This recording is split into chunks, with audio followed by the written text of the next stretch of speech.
বঙ্গবন্ধুকে আমি আমার বঙ্গবন্ধু বলি, সেই অধিকারটি আমি বাঙালি হিসেবে জন্মসূত্রে পেয়েছি। বঙ্গবন্ধু কখন আমার হলো? একজন মানুষকে কখন আমার বলি? যখন সেই মানুষটির কথা এবং কাজ ধীরে ধীরে আমার কাছে অনুসরণীয়, অনুকরণীয় হয়ে ওঠে। যখন যে মানুষটি আমার কাছে ধীরে ধীরে আদর্শ হয়ে ওঠে। কিভাবে বিভিন্ন গল্প, কথা এবং কাজের মাধ্যমে বঙ্গবন্ধু ধীরে ধীরে আমার বঙ্গবন্ধু হয়ে উঠলেন, সেই গল্পগুলো আজকে আপনাদের শোনাতে চাই।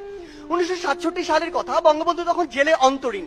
বঙ্গবন্ধুর সাথে দেখা করতে গিয়েছেন তার পরিবার। সাথে ছিল 2 বছর বয়সের শেখ রাসেল। শেখ রাসেল বঙ্গবন্ধুকে বলল, বাবা বাড়ি চলো।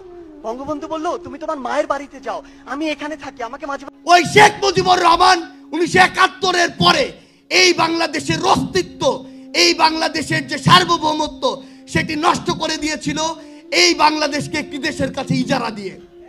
দেশে বিগত 16 বছরে খুনি হাসিনা নির্লজ্জের মতো এই বাংলাদেশকে উপস্থিত থেকে বলে সে নাকি ভারতকে যা দিয়েছে ভারত সারা জীবন মনে রাখবে।